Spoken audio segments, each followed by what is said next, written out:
started probably about a month ago. I just graduated from Bowling Green probably last May, and it's nice to meet you guys. Is any of you like good with the camera at all? Yeah? Not really. Just kidding. Not really. You are. They asked me for one of you guys to take a couple photos like while talking to you guys and everything. So, have you like used one of these cameras before? Yeah. Basically. Before you like click it down, if you like lightly press it, it'll focus it, and then after that, you can take it.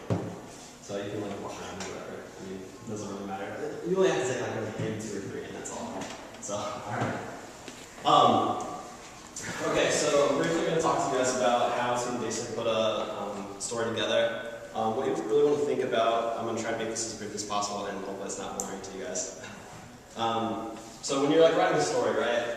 You kind of want to think of like who, what, where, when, and why. So whatever it is you guys are writing about, you want to say, okay, well, who am I going to talk to? Like, what's going on? When's it happening? Where is it going to happen at? And why is it happening? When you guys like put a story together too, I think Laura said, like for you guys' story, she really wants maybe like 2 or 3 paragraphs, which really isn't that long. So I mean, if you guys don't like to write, I mean, I'm not sure if you guys are going to be doing this, you know, as a career and everything. But as far as right now, 2 or 3 paragraphs is actually very short. Also, when you put it together, you know, like write about stuff that people actually really, you know, that you think they would care about. Like you don't really want to write about something that's boring, because would you read a boring piece? Probably not. Just always try to like, I don't know, keep it somewhat entertaining, I guess. Also, when I was in school, we had to have about maybe at least 3 people that we had to quote, so 3 different people like within the story. For you guys, try to at least like have like maybe like 1 person, and by that I mean like 1 expert source. So like for example, if you're writing a story, you wouldn't really want to interview your best friend. I mean, that's also called a conflict of interest. So you don't want to interview like your family members or your friends, people that you know. Always, you know, try to talk to someone who's an expert.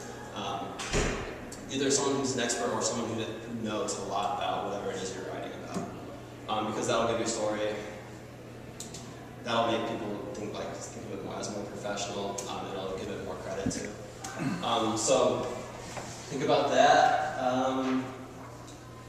Let's see what else I want to say. Okay, when you're writing it too, you never want to say I or we. You always want to say like he or she. You always want to talk in the 3rd person. So if you're going to quote somebody, you would never say, I spoke to so-and-so about something, whatever it is you're writing about. You would want to say their first and last name, and then you would want to say whatever their title is. So you would want to say, I spoke to Jeff Burns, reporter at the Northwest Signal, so my title would be reporter. But for you guys, it may be, I spoke to so-and-so, president of the something, or, you know, vice president of whatever. It is your, you know, you always want to give them credit, what their title is and everything. So think about that. You only really say I and we when you're writing about like opinion pieces, so like columns or something like that, or you know, anything that's opinionated. That's when it's okay to say I or we. So stay away from I and we. Let's see here. Okay, try to remember too. The first time that you reference somebody, you want to say their first and last name. After that, you can always stick to their last name. So, for example, it would be when you're first introducing somebody, you say, I spoke to Jeff Burns, reporter at the Northwest Signal. He said, blah, blah, blah, blah, blah. Next paragraph, Burns said, so you wouldn't say Jeff, you would just say Burns. So remember that. Okay. This is probably the most important thing that you guys need to know. Now this thing's called the inverted pyramid style of writing. So it kind of looks like this. I know it's probably hard to see, but basically it's an upside down pyramid, right? So your first paragraph, and remember it's only probably 2 or 3 sentences per paragraph. Well, your first paragraph is called the lead. Now it's spelled L-E-D-E, which sounds like it's spelled wrong, but it's actually not. Basically what your lead is that that first sentence that's going to capture everybody's attention. It's kind of going to set up your story for like what the rest of it's going to be about. So when you're thinking about a lead, obviously, most likely, if people like the lead, they're going to read the rest of your story. If they don't really find it too entertaining, then they're probably going to say it. Okay, I don't want to do this anymore. So like make it like exciting, make it something that sounds, make it like creative, I guess. Try to be as creative as you can. I know it's kind of hard like about some subjects, like, I mean, it's not like you can make every single one of your lead be as exciting as, I mean, you're going to have like leads that are really awesome, and then you're going to have other ones that are, I mean, it's going to be kind of boring to come up with a creative lead that's going to be about like a boring subject that you're writing about. So just try to always be creative. That's the main thing too. If you guys are, if you want to be writers for a career too, you always want to be as creative as you can. It's kind of hard, but with practice, you'll get the hang of it. Okay, so you have your lead, right? So all the way at the top. Your next sentence is going to be the second, probably. You kind of want to go off of your lead, right? So you want to pick like the most important thing that you're going to talk about first.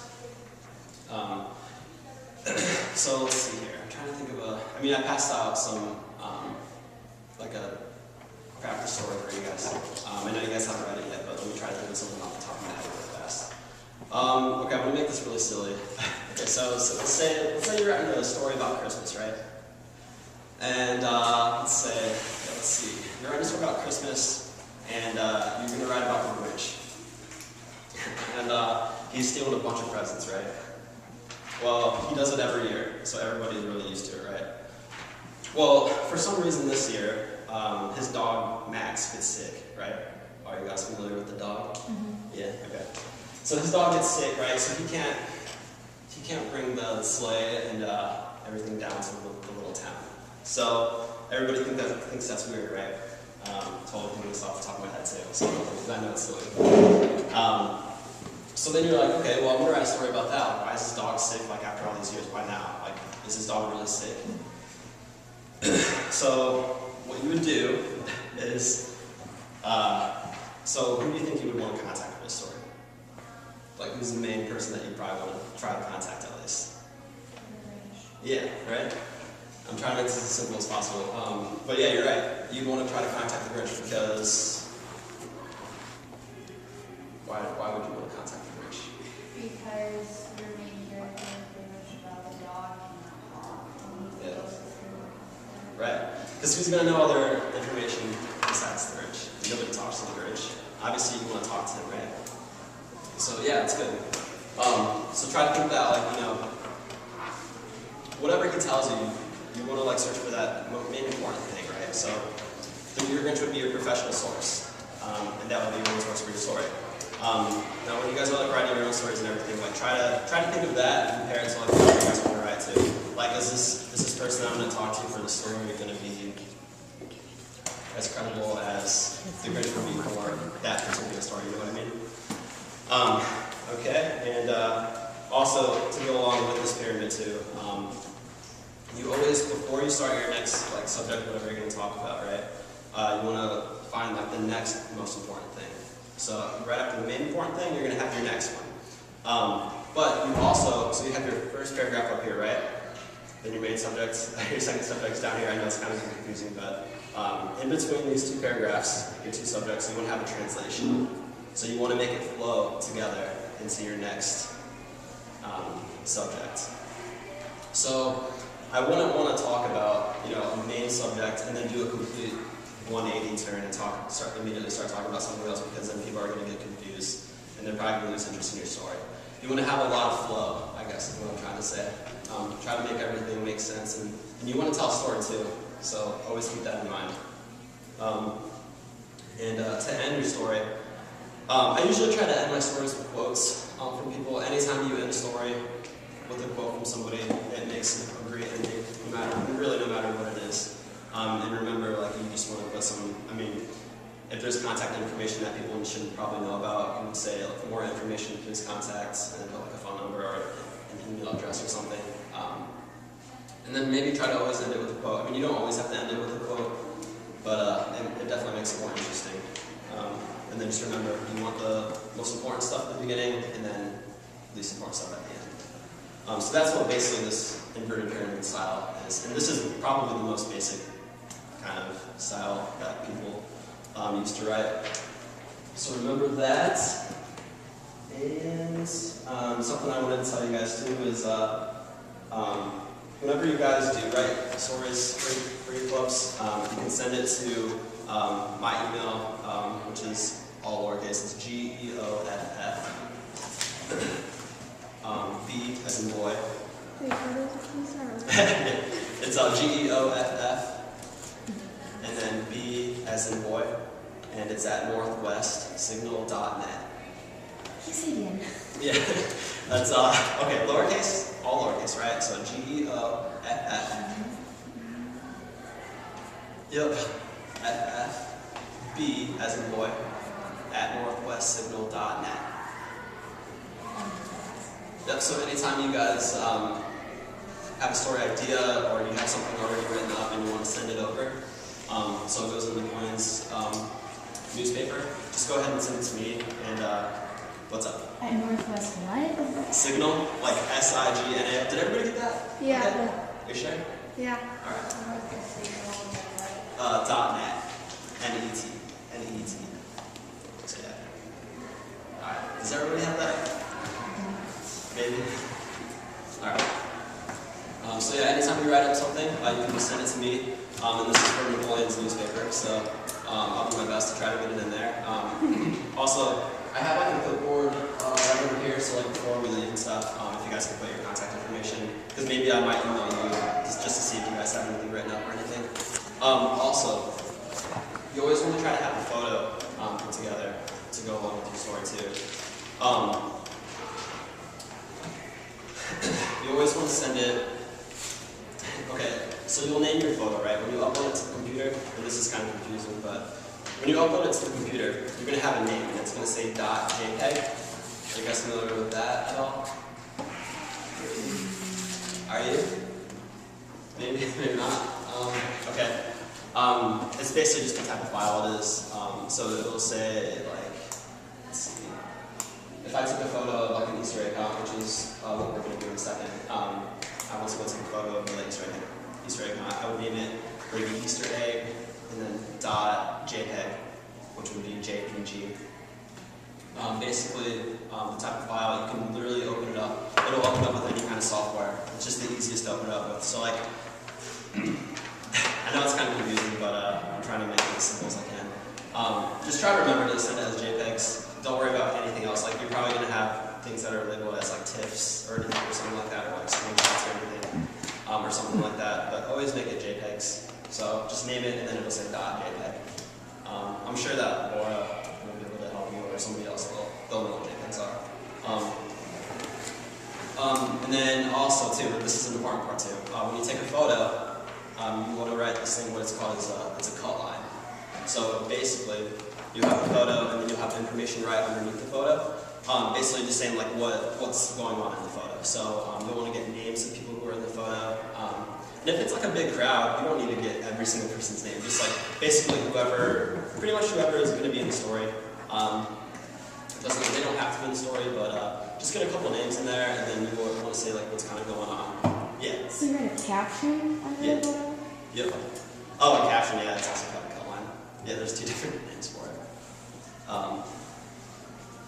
So yeah, just don't forget the captions. I guess that's all I really can say about the photos. So yeah, just remember to make sure they're JPEGs, and make sure to write comments for it, or captions. Okay, do you guys have any questions like so far right now about anything? Yeah. Do you need like a computer to do this? That's a good question. No, you can. If you don't have access to a computer, you can probably just write it out. And then the easiest way is to just send it to me like through the email that I gave you guys. But if you guys don't have access to it, who doesn't have access to it actually? Just you? Okay. I guess I can probably chat with you maybe like afterwards to figure out how you can get that information to me. But yeah, everybody else has an email and everything to send it. I could send it through phone. Yeah, you can do that too. I mean, it's free to get an email account too, so. And if you get an email account, you're probably going to use it when you get older a lot. so it's kind of good to have one. Yeah, I think as far as trying to like put a story together, that's all I really had to say as far as like tips and everything. Try to like always think of story ideas too. If you're just wondering like, man, what can I write about? Like what sounds entertaining to you? Like write about what you want to write about. You know, like if I was going to write something, like I wouldn't want to write something that I wouldn't want to read. You know, so always try to write about what appeals to you. But I mean, also remember like what's important to write about too. Like what do people need to know about? All right, so I guess we can move on to the pass out that I handed you guys, the story. If you guys just want to read that, and then we can figure out how to actually put that into a story.